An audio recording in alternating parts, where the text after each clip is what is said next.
On top of the hour. Live from our studio in Georgetown. Kaieteur Radio, 99.1 FM.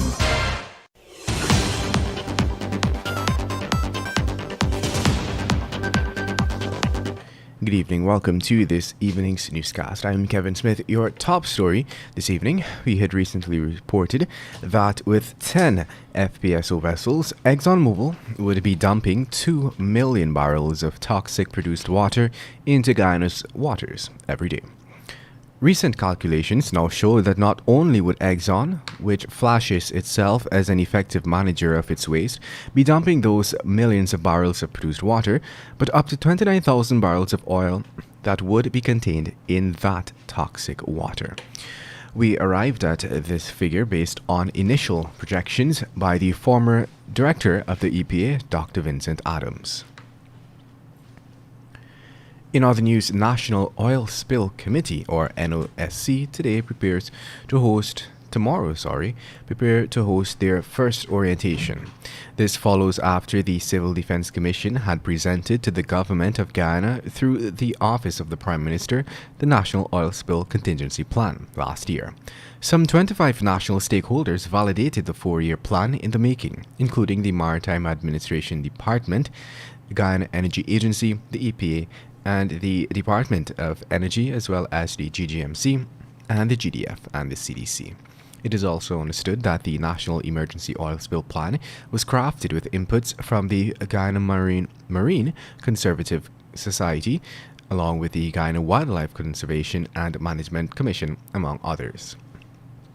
Colonel Kester Craig, the Director General of the CDC, had noted that with Guyana's emerging oil and gas sector, the need was highlighted for an oil spill response mechanism that will protect Guyana's land and sea resources should the need arise.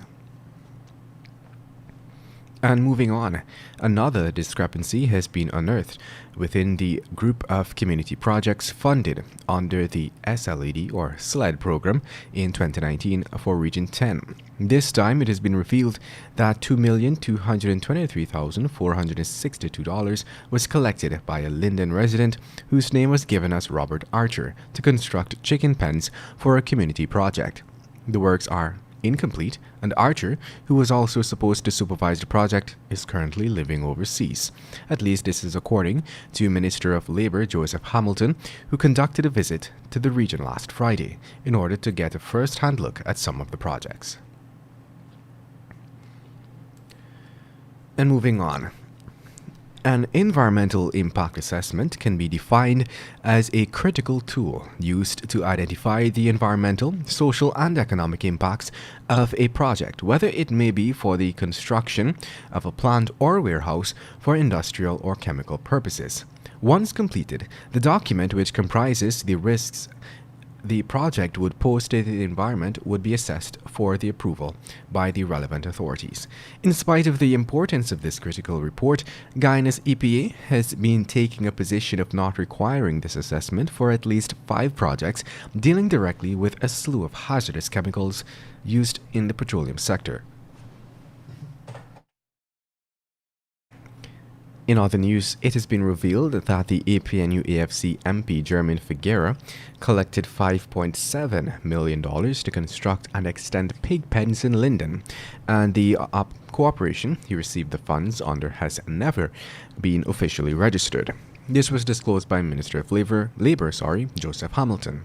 According to Hamilton, Figuera's cooperation, the Green Jaguar Environmental and Community Development Cooperative Society, was handed the funds in 2019 to construct the pig pens, which is a part of a pig rearing project for the Wisrock community in Linden. And moving on, with over $6 billion in unaudited bills from ExxonMobil, the company's local subsidiary, Esso, is set to hand Guyana yet another one by the end of the first quarter of this year. The new bill will account for the operating costs ExxonMobil footed for the year 2020 to return the Liza Phase 1 development. The deadline for the submission of these costs is set out in the Payara production license. And moving on, University of British Columbia professor Dr. Jeanette Balkan recently posited that Guyana's fishermen can be the front line in the monitoring of the country's inshore waters, especially in reporting the effects of the oil operations on marine life. Dr. Bulkin reminded that regular seagoing fishermen would possess the knowledge to report change in inshore waters. According to Dr. Bulkin, these changes could include observing oily sheen on the water tops, unusual numbers of concentration of dead fish, the temperature change of the water, and even the smell of the air. And finally, let's tell you the Ministry of Health reported 19 new infections of COVID-19 and 6 to 1 recoveries yesterday.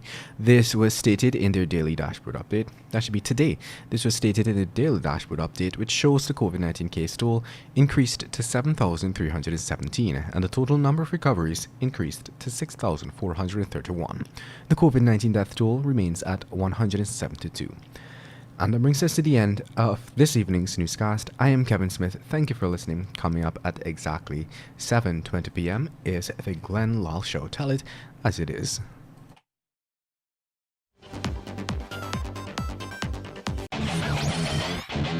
Want value for your advertising dollar? Then place your ads on Kaieteur Radio's